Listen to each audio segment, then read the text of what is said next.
before before the cancer, I was a very anxious person. It didn't seem like it from the outside. I was able to camouflage a lot of the things that were happening inside of me. It's kind of felt in a way like living a double life. I would smile and I'm always, God bless you, sister, God bless you, brother. And I'm always happy and trying to make everybody happy and serving and being of service, but we forget about ourselves. And so what cancer did to me was remind me that where am I in this? This is going on in my body. Nobody could do the work but myself. No. Exactly. And so what I allowed in part of my life was the emotions that I um, suppressed. And believe me, I'm like we said in the beginning, we're not doctors. We're here just sharing our story. But from the experience and what I have seen now, working with so many different students that I have with cancer, a lot of our illnesses stem from emotion that is trapped, from trauma that is trapped. And something triggers it, and then diabetes, autoimmune diseases, cancer, all of this stems from a place of fear at times, right? Because who Yes. isn't going to say that for a moment? It is scary to think that, oh my goodness, am I going to make it through this? So Yes. I decided to not even think about that. I said, you know what? I didn't even know anyway before they said I had cancer. Like I said, it could be a truck that hits me. I could be in a car accident, and the cancer had nothing to do with me parting, right? So if we live every day present, and one thing, and I know, excuse me, I know a lot of us do a lot of reading, and it's everywhere, right? That we can research Google and find so much information. When you live through it, it's a whole different experience. So what I discovered in my own body and what I was up against, that anxiety that I had was always the fear of the future. What's going to happen? Where am I going to end up? Am I going to grow old and still be suffering and hurting and always in pain and always in trauma? Fight or flight, right? Yes. Depression comes from the past. I should have done this. I could have done that. Why did this happen to me? Why didn't I do that? And the brain just doesn't stop, right? So then Yes. the emotions, we start believing the stories in our head, and then the emotions come in. And before you know it, we're stressed out. And doctors have said it, it's out there when they've done studies and they say stress is the number one, either sometimes they say killer or they say stress is the number one reason for heart disease, for this disease. So I asked myself, stress only exists in our head. Stress It is. exists in our thoughts. We create it.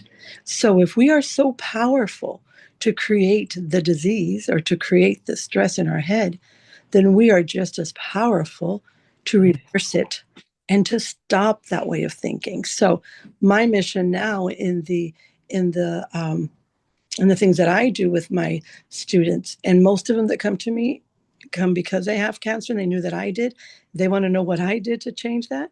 Or some of them may not even be sick at all in that way physically, but they feel that something is missing, something that they can't put their finger on. And so they look what we would call normal, right? Like they're not sick, but yet there's still like something missing. And so they want to know. So the most important thing that I share with people is start looking at life as though it's happening for you, not to you. So Exactly. cancer happened for me. Cancer was my cancer. I turned it around so it could be my gift. I'm very blessed, and I'm not saying that that's the norm, but for me, that's how I took it. It was the one thing that helped me open my eyes to myself. It I had to face that fear head on. I was always afraid of dying. I was like, oh no, we don't want to leave our children. We don't want this. And we just, it was a ball of fear all the time. But once Yes. you see that, hey, if this is going to happen, if there's a possibility that it's going to happen, let me just live life. Let me just enjoy it and stop thinking about that I'm going to not make it. And And we live so worried about for the best moment to do things for ourselves to wear something, to everything, and then and tomorrow doesn't exist, at least not yet. We Ex- only had today, you know. So I learned, that was my lesson, that be more present and just enjoy the best of today, and whatever it is, it is. And I was, from then on, I say, whatever, that I can die anytime, and that's fine with me, you know, as long as I enjoy this moment, you know. Yeah. And And trauma, speaking about trauma, because that's the subject that we're on tonight, how does trauma affect our bodies? And we're not even aware of it. Sometimes we're not. We are so used to a certain pattern in life, a certain behavior, or a certain lifestyle that we don't even notice, or we want to ignore it because it's too much to face. Whatever the reason is, trauma could be anything for anyone, and there's no measuring.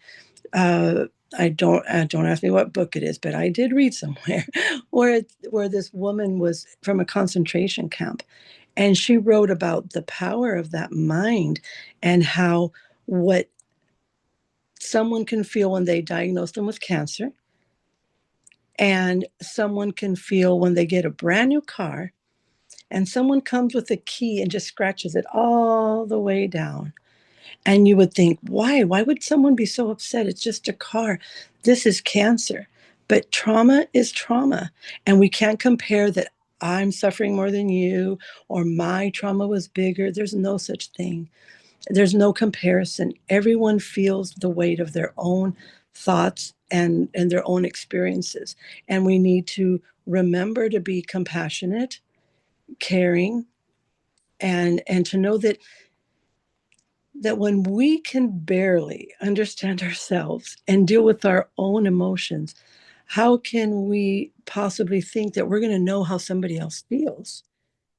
exactly. We need to have that for ourselves first, because that's where it starts. So when trauma, there's people who suffer trauma in their childhood and they block it, forget it. And then something happens in their adult life that relives it, brings it back up, and the body remembers.